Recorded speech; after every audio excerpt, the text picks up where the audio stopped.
Ini pertama kali saya ke Jepang.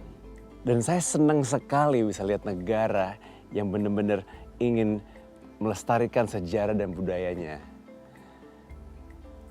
Saya senang karena orang-orang Jepang benar-benar pengen sharing apa yang mereka punya. Mereka sangat-sangat ramah dan nggak sabar pengen lihat lebih banyak daripada yang saya udah pernah lihat sekarang. Ya, kita baru mulai trip ini. Dan saya yakin pasti ada lebih banyak yang saya harus tahu di sini.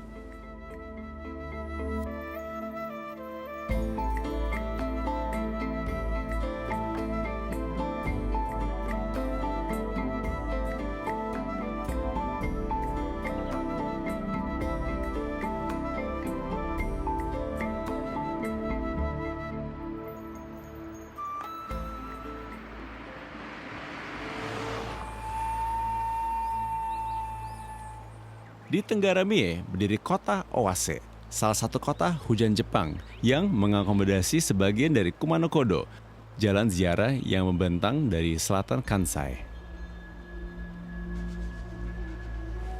The Kodo, or I suppose the old way, has been used by people for over 1,000 years. And it was created in order for people to move from the different sacred areas along the Kii Peninsula.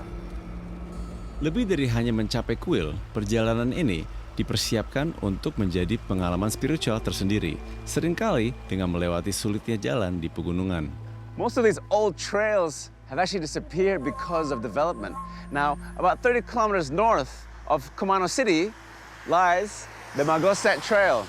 Now, apparently this one here is one of the most spectacular and picturesque out of them all, and it connects the Kumano area to the actual Issei Shrine itself.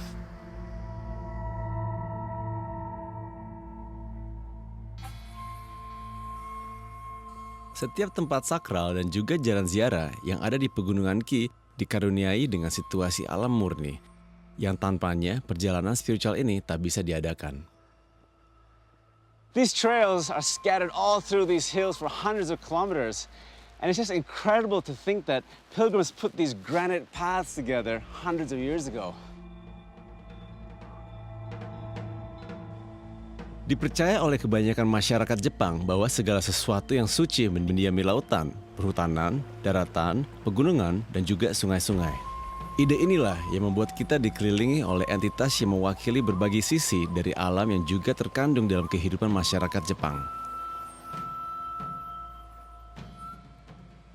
This guardian statue was initially erected for a place where people come to pray for good luck on their journeys. These days, parents come here to pray for protection of their crying babies. Now, these rocks are stacked here as a token for the statue.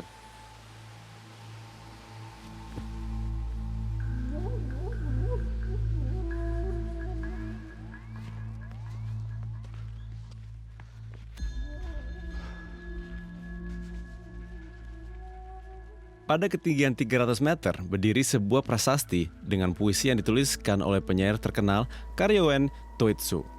Ditulis di waktu kunjungannya pada tahun 1852 dan berbunyi, "Blossoms of the night, above a sound can be heard. Ah, mountain water."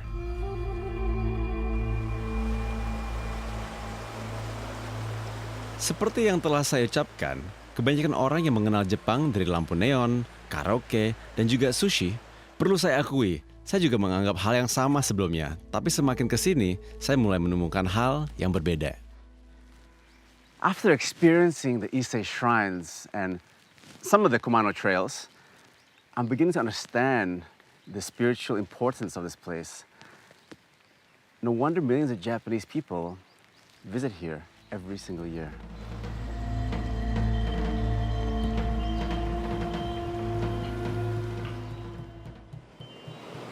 Dewasa di Bali memberi saya kesempatan untuk menelusuri beberapa lokasi selancar terbaik di dunia. Tapi siapa yang sangka bahwa Jepang pun merupakan destinasi selancar yang menjanjikan. Tapi di luar dominasi Australia, Amerika, dan Brazil, Jepang memiliki populasi perselancar yang signifikan. Yoshiaki-san! Hey, Hamish. How are you? Good. And you? Good. You guys, Yoshiaki-san is a total legend here. He's five-time national champion. He's a complete public figure when it comes to the world of surfing. Now, you've traveled the world surfing. Hawaii, Australia, Indonesia. You know a lot of my friends in Indonesia. Why is it that you still have your home here in Mie and not other places? My spirit here, have it here. You know, you have in the body too in the spirit. My have in the Japan, me have it spirit. So your heart is here. Yeah.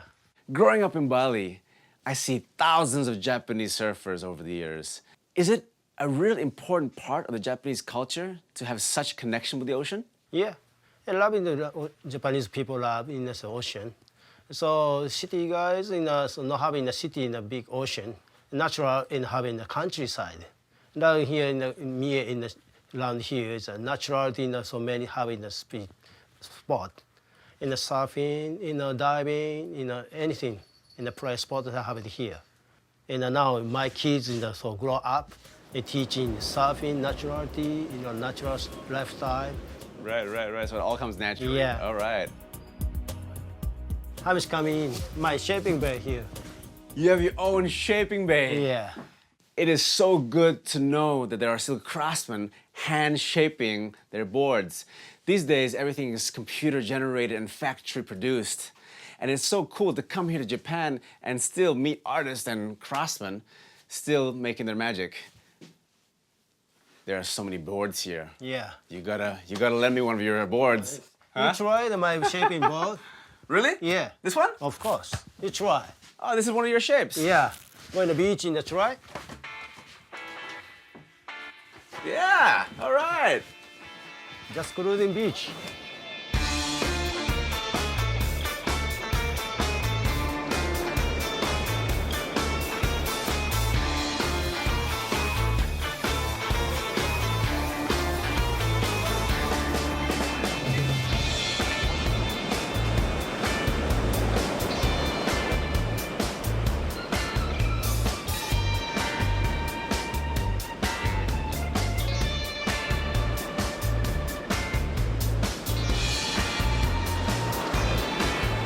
Menjadi seorang peselancar memberi saya kesempatan berkelana dan bertemu orang-orang yang menginspirasi. Yoshiaki adalah seorang yang berpengalaman di bidangnya dan dia selalu berbagi kembali pada komunitasnya di Jepang, terutama di Mie. Melalui sekolah selancar yang ia buka dan mendidik para pemuda tentang hidup secara harmonis dengan lingkungannya. Saya sangat senang karena dapat bertemu dan tentunya berselancar dengan dia.